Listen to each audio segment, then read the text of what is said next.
Suzanne Horman joins me now.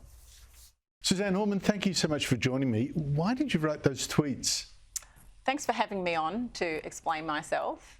Before I answer that question though, I think I'd like to just say to all of the really hardworking and passionate people in the book industry, and we are a very small, tight-knit community, that I'm, incredibly sorry to have created all of this fuss and to have worded something that is actually a very important issue so poorly, so that people couldn't actually hear the message of what I was trying to say, because it is actually very important that we have books for everyone, and it's always been the philosophy of Robinsons. Yeah, but that was never in question. I mean, I saw one of the people criticising you was someone with a disability who actually admitted that you'd helped her a lot and put her books on sale. So I don't think that's really the issue. People saying that, it's false. But from what your answer, it sounds to me that you've come under a lot of pressure. Oh, absolutely. There's been a lot of pressure from some very loud people who probably have some reasons for escalating the issues that they believe in. From my point of view, I want to talk about the gap that we have in the market, and that's always been my purpose in this conversation. So I have been at Robinsons for 17 years, and through that time I've been sort of the main person doing a lot of the book buying, whilst I do have a few wonderful people helping me. So we see about 4,500 new books every month, and so over the 17 years I've actually seen nearly 1 million books and reviewed them, whether to put them on the shelf or not.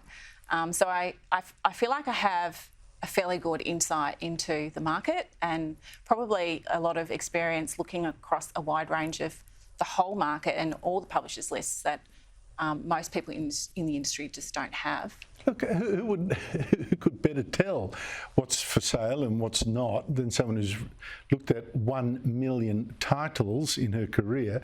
And it seems to me you have identified what you say is a gap in the market. You've got a lot of customers asking for specific kinds of books, and they're not there. What kinds are you talking about? So whilst we do have a lot of the sort of diversity themed books, we see like 30 to 40 Indigenous books coming out every 30 days, and we see about 40 to 50 in the LGBTQ plus space.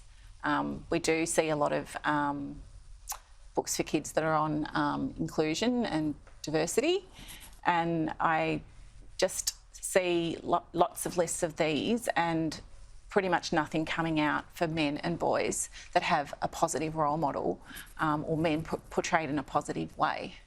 Like we're going on a quest and we're going to conquer it, and we're think heroes. about Harry Potter. Lord of the Rings before that. Biggles, he was a bit racist, I admit that, but Biggles before that. But seriously, yes, I mean, all the way back to the Odyssey and the Iliad. But and something that seems to have dried up, and there's this. This is not good. No, and I mean, for men who don't want to read crime or fantasy, there isn't a lot to go to. So in crime, we do have a lot of great male detective books, but female detectives are now starting to become the mainstream. And in the traditional fantasy space, there's a whole new emerging trend of romantasy for women, where the woman kind of conquers the world, but she falls in with.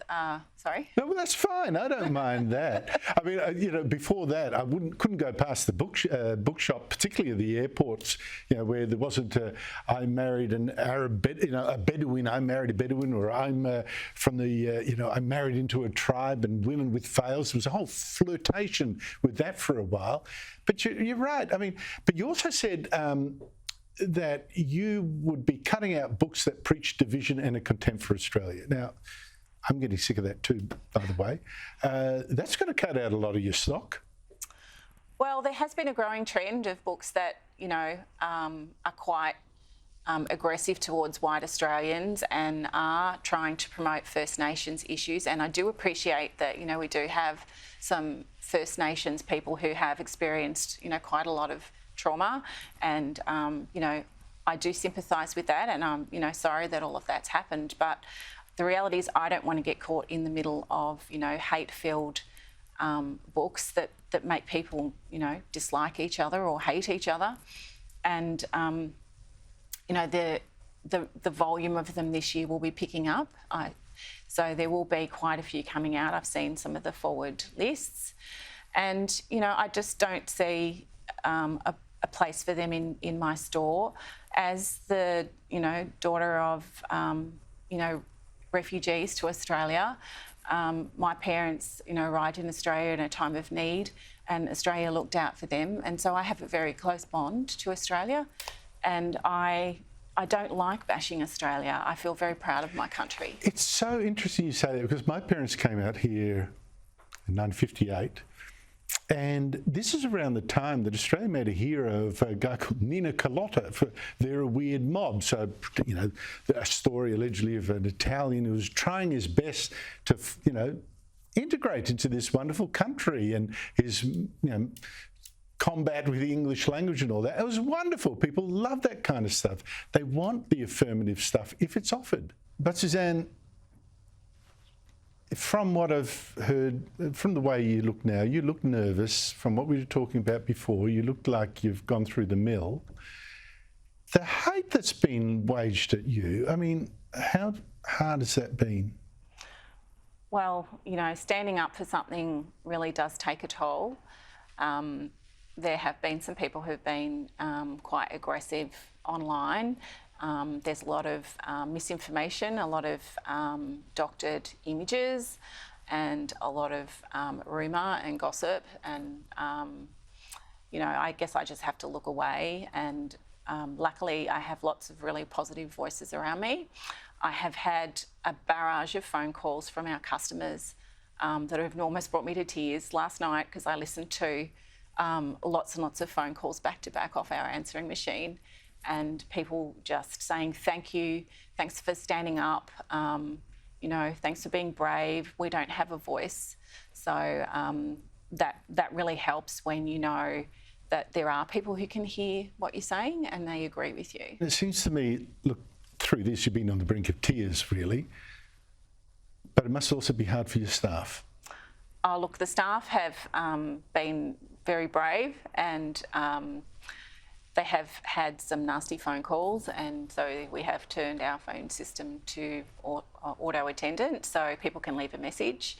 But, the safety of the staff and their mental health and well-being is paramount.